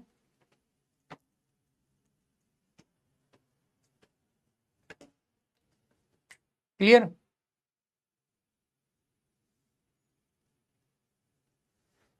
वेल, अब यहाँ पे कुछ आती है इंपॉर्टेंट टर्म्स। कौन कौन सी टर्म्स है, सबसे पहले आती है डिसइन्फ्लेशन। डिसइन्फ्लेशन क्या है, reduction in the rate of inflation. Inflation के रेट में कम होना क्या कहेंगे, डिसइन्फ्लेशन। मतलब इन्फ्लेशन का बिल्कुल अपोजिट, इन्फ्लेशन बढ़ी अब कम हो रही है, तो कम हो रही है उसको हम लोग क्या कहेंगे, डिसइन्फ्लेशन कहेंगे। फिर आता है डिफ्लेशन। डिफ्लेशन ये हम लोग ऑलरेडी पढ़ चुके हैं, इन्फ्लेशन से बिल्कुल अपोजिट देखने को मिलता है। प्राइस लेवल क्या होगा, यहाँ पर प्राइस जो वैल्यू है वो क्या हो जाएगी, बढ़ जाएगी। यहाँ पे प्राइस जो है वैल्यू है वो क्या हो जाएगी, डिक्रीज हो जाएगी, ठीक है। फिर आता है एक रिफ्लेशन। रिफ्लेशन क्या है, प्राइस लेवल जो है वो इंक्रीज होगा इकोनॉमी में, और इकोनॉमी यहाँ पे क्या कर रही है, रिसेशन से अपने आप को रिकवर कर रही है। क्या कर रही है, रिकवर कर रही है। क्या कर रही है, रिकवर कर रही है। तो इन्फ्लेशन की कंडीशन से जब रिकवर करेगी तो उसे क्या कहेंगे, रिफ्लेशन कहेंगे। फिर आता है Stag inflation. Inflation plus recession. Recession मतलब कि अनएम्प्लॉयमेंट। यहाँ पे क्या हो रहा है, अनएम्प्लॉयमेंट कम हो रहा है और यहाँ पे अनएम्प्लॉयमेंट बढ़ रहा है। तो एक तरह से दोनों इसके अपोजिट है। और इसी स्टैग इन्फ्लेशन की स्टडी को हम लोग क्या कहते हैं, rate of inflation plus rate of unemployment. तो इन दोनों को मिलाएंगे तो क्या बनेगा, मिस्री इंडेक्स बनेगा। कौन सा मिस्री, दुख सूचकांक, इसको हिंदी में बोलते हैं दुख सूचकांक या दुखद सूचकांक।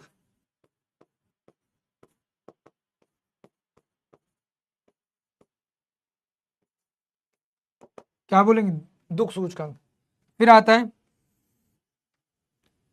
सरपास या फिर रिप्रास्ड इन्फ्लेशन। ठीक है, रिफ्रेस्ड इन्फ्लेशन या फिर सरपास इन्फ्लेशन क्या कह रहा है यहाँ पे, aggregate demand is higher than aggregate supply. अगर डिमांड सप्लाई से ज्यादा है, डिमांड सप्लाई से क्या है, ज्यादा है। क्लियर है, क्लियर। डिमांड अगर सप्लाई से ज्यादा है तो ऐसे में क्या हो सकती है, इन्फ्लेशन आ सकती है। इन्फ्लेशन क्रिएट कर सकती है ना। अब आप कहोगे सर कैसे, तो हम लोगों ने यहां पे क्या देखा था, यहां पे क्या देखा था, डिमांड पूल देखा था। डिमांड अगर ज्यादा हो जाएगी तो क्या हो जाएगी, इन्फ्लेशन उसकी वजह से आ रही थी। तो इसका मतलब इस कंडीशन में भी यहां पर भी क्या हो सकता है, इन्फ्लेशन आ सकती है। बट यहां पे क्या होता है, अगर गवर्नमेंट इसको कंट्रोल कर ले, क्या कर ले, कंट्रोल कर ले, तो उसको क्या कर रही है, सप्रेस कर रही है ना, क्या कर रही है, दबा रही है। फिर आता है ओपन इन्फ्लेशन। ओपन इन्फ्लेशन जहां पे गवर्नमेंट क्या करे, प्राइस लेवल को के साथ कोई छेड़छाड़ ना करे, ओपन मार्केट के हिसाब से कर दे। मार्केट में जिस हिसाब से जो सिचुएशन उस हिसाब से प्राइस अपने आप ही क्या होगा, अप एंड डाउन होता रहेगा, अपने हिसाब से क्या होता रहेगा, चलता रहेगा। तो उसको हम लोग क्या करते हैं, ओपन इन्फ्लेशन बोलते हैं। फिर आता है कोर इन्फ्लेशन, ये बहुत पूछा जाता है। ठीक है, उन प्राइसेस के बारे में बात करेगा जो नॉन वॉलेटाइल होते हैं, जिसमें चेंजेस नहीं दिख रहे, जिसमें चेंजेस नहीं दिख रहे। एक आता है हेडलाइन इन्फ्लेशन, ये बिल्कुल इससे अलग है। यहाँ पे फूड एंड एनर्जी के बारे में या फूड एंड फ्यूल के बारे में बात होगी, क्योंकि फूड एंड फ्यूल के प्राइसेस क्या होते हैं, वॉलेटाइल होते हैं। कैसे प्राइसेस हैं, वॉलेटाइल प्राइस है, बहुत तेजी से इंपैक्ट पड़ेगा। कभी भी आपको इन्फ्लेशन का असर नहीं पता चलता, पर उस दिन आपको असर पड़ जाता है जिस दिन आपके घर में आने वाली सब्जी का रेट बढ़ जाता है। क्या होता है, सब्जी का रेट बढ़ जाता है। आपके घर में कितने का फ्रिज आया, आपके घर में कितने का टीवी आया, आपके घर में कितने की गाड़ी आई, आपके घर में कितने का सोफा आया, आपके घर में कितने का वॉशिंग मशीन आई, क्या कोई फर्क पड़ रहा था, नहीं पड़ रहा था, पड़ रहा था। आपने क्या ये देखा कि कल कितने का मिल रहा था वो सब सामान खरीदते समय, क्या गाड़ी खरीदते समय आपने ये सोचा कि 10 साल पहले कितने की मिल रही थी, नहीं। बट जैसे ही आपकी मम्मी को पता चलता है कि प्याज 25 रुपए से अचानक से 50 रुपए हो गया, आपकी मम्मी तुरंत कहती हाय हाय इतनी महंगाई आ गई, हम तो बर्बाद हो जाएंगे, हमारे पास तो कुछ बचेगा ही नहीं, प्याज तो सोने के रेट पे बिक रहा है, हाय हाय बताओ 25 से 50 रुपए हो गया, दोगुना हो गया प्याज, मैं तो जान से मर जाऊंगी भैया, इतना महंगा खाना कहाँ खाकर जाएंगे हम हैं। भगवान करे सरकार तो हमारी जान लेने को तैयार पड़ी है, कीड़े पड़े ऐसी सरकार को हैं। 50 रुपए का प्याज, हम तो चलो खा रहे हैं जैसे तैसे, पर गरीब आदमी क्या करेगा, प्याज के बिना तो सांसें नहीं चलेंगे। ये हालत हो जाती है हमारी, मात्र अगर 25 से 50 हो जाए प्याज। हमारे घरों में माताओं बहनों की ये कंडीशन है। और उससे भी बड़ी स्थिति क्या है, ठेले वाला आएगा बोलेगा प्याज ले लो, बोला 50 रुपए, मम्मी बोलती है हाय हाय इतना महंगा नहीं है, हम नहीं लेंगे इतना महंगा। तुरंत ठेले वाला बोलेगा मैडम अभी तो 50 मिल रहा है, कल हो सकता है यही प्याज तुम्हें 100 रुपए भी मिल जाए। तुम्हारी मम्मी बोलती है अरे ऐसे कैसे हो सकता है, एक काम करो 1 किलो दे दो, क्या करो 1 किलो दे दो, कल की कल सोचेंगे। अब जैसे ही तुम्हारी मम्मी ने बोला ठीक है, और कल अगर 100 रुपए हो गया या कल अचानक से 60 रुपए हो गया प्याज, तो तुम्हारी मम्मी बोलेंगी अरे 24 घंटे में 60 रुपए हो गया, इसका मतलब रेट और बढ़ गया, एक काम करती हूँ 1 किलो और ले लेती हूँ। फिर से ले लिया। अब जैसे ही तुम्हारी मम्मी ने फिर से लिया प्याज, अगले दिन पता चला प्याज का रेट वापस 25 रुपए हो गया। अब तुम्हारी मम्मी क्या बोलती है, कीड़े पड़े इस सब्जी वाले को, टक्कर हो जाए इसकी, हैं इतना महंगा प्याज मुझे खिला दिया है, मैं अब अपने बच्चों की फीस कैसे भरूंगी, हैं इतनी महंगी सब्जी खिला दी मुझे लाकर इस ने, 2 दिन रुक जाती तो 25 रुपए में मिल जाता, इतना महंगा प्याज, मेरे 100 रुपए बर्बाद कर दिए इस आदमी ने। होता है। और ये तो करेंगी ही करेंगी, साथ में तुम्हारे पापा को भी बोलेंगी, अरे प्याज का रेट बहुत बढ़ गया है, एक काम करना, आते आते जरा 2 किलो लेते आना। होता भी ऐसी है और यही हो रहा है। तो फूड एंड एनर्जी, इन्हीं दो से फर्क पड़ता है। क्यों? क्योंकि ये डेली लाइफ का पार्ट है आपके। क्या है? आपकी डेली लाइफ का पार्ट है। आज आपको पेट्रोल लग रहा है 96 रुपीज, बहुत बढ़िया है, 4-5 साल से सेम रेट पे चल रहा है, बहुत अच्छी बात है। अचानक से गवर्नमेंट बोलते हैं 1 रुपए पेट्रोल का प्राइस बढ़ेगा, आय हाय भाई साहब, इतना शोर मचेगा, इतना शोर मचेगा, सबके सब बोलेंगे छाती पीट पीट कर, सरकार हमें लूट रही है, 1 रुपए कौन बढ़ाता है, ये कौन कर दिया, वो क्यों कर दिया। इतनी छाती पीटेंगे लोग, इतनी छाती पीटेंगे कि लिटरली मतलब मुहर्रम फेल हो जाएगा उसके सामने। इतना ज्यादा रोना पीटना करते हैं, लिटरली मुहर्रम फेल हो जाए कि आए हाय 1 रुपए कौन बढ़ाता है इतना। और ये सच्चाई है, यही सच्चाई है। क्लियर है?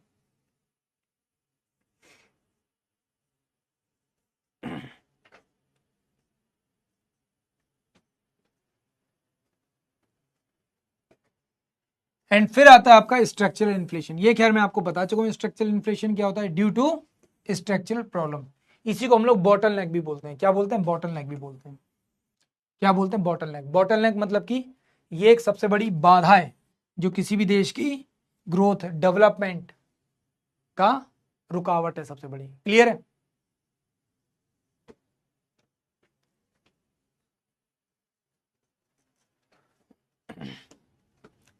वेल ये हिंदी में दे रखा है, हिंदी वाले यहां पे चाहें तो पढ़ सकते हैं। Inflation is the state in which, question, inflation क्या है?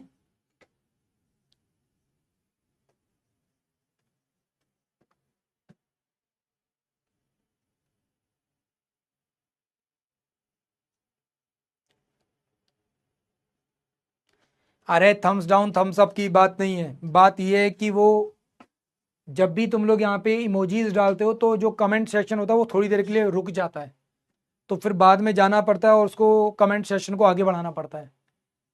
फिर थोड़ी देर के लिए जैसे ही तुम्हारा इमोजी रुकेंगे फिर वो नॉर्मल हो जाएगा। पर जैसे ही तुमने वापस से इमोजी डालने शुरू किए फिर से क्या होगा, जो कमेंट्स आ रहे हैं वो रुक जाते हैं। तो इसलिए इमोजी मैं कई बार बंद कर देता हूँ, वो करता है इसीलिए हूँ। और थम्स डाउन वालों को समझ में नहीं आता, पूछो प्रॉब्लम है, कहीं डाउट है, कुछ है, वो नहीं बताएंगे, बस ये। अरे भाई प्रॉब्लम बताओ ताकि हम उसे सॉल्व कर सकें। मतलब वो होता है ना, शादी में मुंह फुलाए फूफा वाले हाल, कि कहीं पर भी जाओ फूफा का मुंह फूला ही दिखाई देगा तुम्हें। वेल क्या होगा? बिल्कुल सही बात है। जब भी यहाँ पे हम लोग बात कर रहे हैं किसके बारे में, इन्फ्लेशन के बारे में, क्या कह रहा है सबसे पहले? The value of money decrease, the value of money increase, the value of money increase first and then decrease, the value of money decrease first and increase. तो बिल्कुल सही बात है, क्या होता है? डिक्रीज होती है। ए नेक्स्ट क्या कह रहा है? The inflation effect the price of, एक मिनट, हाँ सही है। Next, the inflation effect the price of commodity, price of commodity.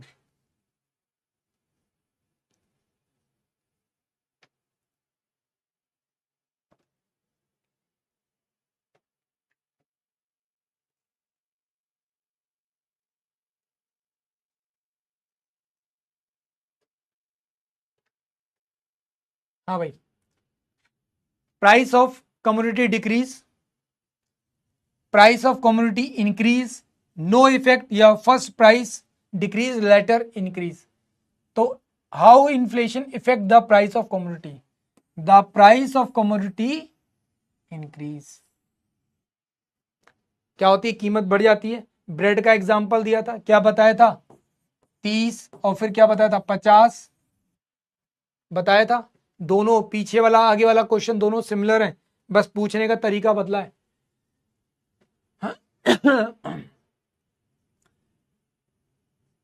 when there is a high inflation in the economy, who will be affect the supply of money in the economy? Who will affect the supply of money in the economy? No effect on the money supply. Supply of money decrease, supply of money increase, and none of the above. अगर high inflation होगी economy में तो क्या होगा?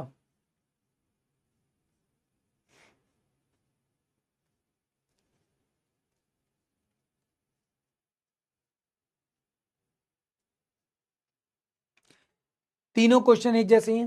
पहले 30 रुपए थे, अब 50 रुपए। आगे जाकर अगर 1000 रुपए की भी हो जाएगी ब्रेड तो भी 1000 रुपए तो मार्केट में है। इसका मतलब सप्लाई क्या होती जा रही है? बढ़ती जा रही है। मनी की सप्लाई बढ़ रही है बट प्राइसेस क्या हो रहे हैं? ज्यादा बढ़ रहे हैं।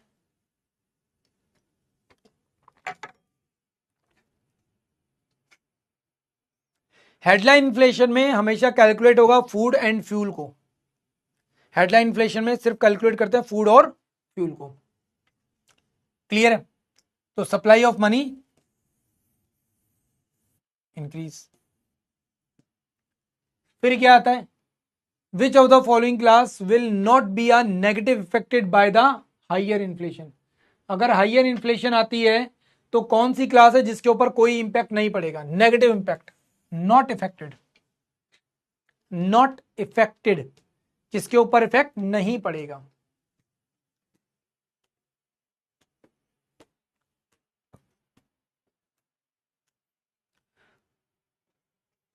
जब बात करेंगे कोर इन्फ्लेशन, तो कोर इन्फ्लेशन नॉर्मल इन्फ्लेशन की तरह से ट्रीट होगा। उसमें सारी चीजें आ जाएंगी सिर्फ और सिर्फ फूड एंड फ्यूल को छोड़कर। फूड एंड फ्यूल की बात होगी तो सिर्फ और सिर्फ हम लोग किसके बारे में बात करेंगे? हेडलाइन के बारे में। क्या? Headline inflation. और किसी भी वजह से अगर इन्फ्लेशन आ रही तो वो कोर इन्फ्लेशन है। कौन सी क्लास है जिसके ऊपर इंपैक्ट नहीं पड़ेगा? Business class. क्यों? ये तो अपना बिजनेस कर रही है और बिजनेस क्या करेगा? पैसा जनरेट करता है, तो जनरेट करेगा तो बिजनेस क्लास के ऊपर इंपैक्ट नहीं पड़ेगा। इसीलिए कहता हूं नौकरी से ज्यादा बेहतर क्या है? धंधा चलाना है। What is Stag inflation? Stag inflation क्या है? बहुत बढ़िया भाई। क्या लूं इसमें से? ग्रीन टी लूं या गर्म पानी पीऊं? अभी गर्म पानी देते यार, वरना ग्रीन टी वाला नाराज हो जाएगा। ठीक है,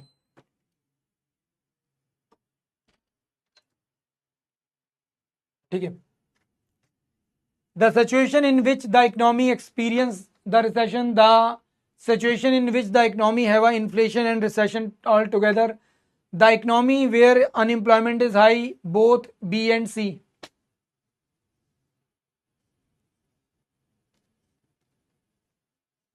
देखो यहां पे बोल रहा है एक्सपीरियंस रिसेशन। रिसेशन उसी कंडीशन में आएगा जहां पर अनएम्प्लॉयमेंट आएगा। यहां पर बोल रहा है the economy where unemployment is high, तो ये भी वही बात है। बट रिसेशन यहां पे सिर्फ दो ही चीजें कम साथ होनी चाहिए। क्या? एक इन्फ्लेशन, दूसरा रिसेशन। रिसेशन का मतलब ही क्या है?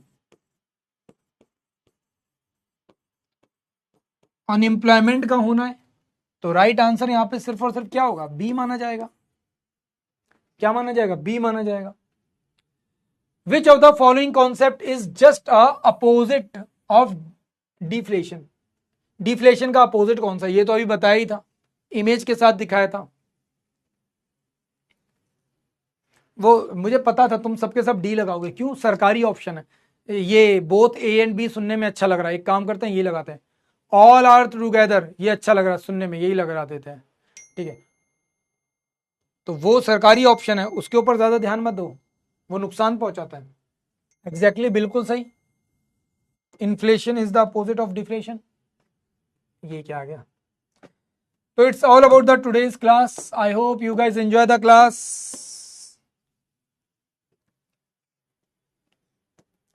वेल, लास्ट टाइम है, लास्ट टाइम है। अब केवल और केवल तुम्हारे पास 1.5 से 2 महीना बचा है एग्जाम में। थोड़ा सा सीरियस हो जाओ एंड प्लीज, इस टाइम तक तुम लोग अपना इंग्लिश कंप्लीट कर चुके हो। ऑलमोस्ट जीके जीएस वाला पार्ट भी तुम्हारा 80% 90% हो चुका है, ठीक है, 80-90% हो चुका है। तुम्हारा इंग्लिश वाला पार्ट भी ऑलमोस्ट खत्म हो चुका है, मैथ भी तुम्हारा थोड़ा बहुत खत्म हो चुका है, थोड़ा बहुत बाकी है। But please it's a humble request, अब वो टाइम आ चुका है कि तुम लोग प्रैक्टिस सेशंस लगाने शुरू कर दो। जितने भी प्रैक्टिस क्वेश्चंस मिलते हैं, जो भी मिलते हैं, उन सब की प्रैक्टिस करो। जितनी प्रैक्टिस करोगे उतना अच्छा है। Please it's a humble request, आपका सिर्फ और सिर्फ केवल एक टारगेट होना चाहिए। आप अपने 2 घंटे के अंदर, इन 2 आवर्स में, आपको सिर्फ और सिर्फ केवल एक चीज करनी है, आपको 65+ क्वेश्चन करने हैं with accuracy, means no negative. मैं नहीं कहूंगा तुमसे कि तुम 2 घंटे में 100 के 100 क्वेश्चन देखो, नहीं, सिर्फ 65+ क्वेश्चन देखो। तुम आराम से एक क्वेश्चन को अपना 1 मिनट दे सकते हो, इतने क्वेश्चन देखो। मोर देन 1 मिनट आप दे सकते हो, इतना कर लो बस। आप एक क्वेश्चन को अगर अपना 1.5 मिनट भी देते हो, 2 मिनट भी देते हो ना, तो भी आप 60 मिनट में, मतलब 60 क्वेश्चन कर लोगे। मैं नहीं कहूंगा आप लोगों को सुपर इंजीनियर बनना है, बट एक्यूरेसी इतनी जबरदस्त होनी चाहिए ना कि नेगेटिव ना हो जाए। अगर आप +65 करने लगे ना भाई साहब, 101% है, तुम आराम से पेपर क्लियर कर लोगे, ठीक है, आराम से पेपर क्लियर कर लोगे लिटरली। आपको कुछ भी नहीं करना एक्स्ट्रा, सिर्फ ये ही करना है जो मैं आपको बता रहा हूं, बस इतना ही करना है आपको, और कुछ नहीं करना। तो प्लीज स्टार्ट प्रैक्टिस, प्रैक्टिस करो।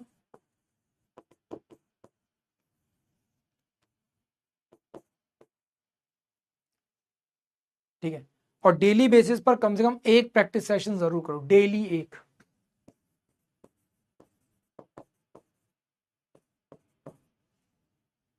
तो फाइनली आज के लिए मैं आप सभी लोगों से चाहूंगा विदा। Thank you so much. जय हिंद।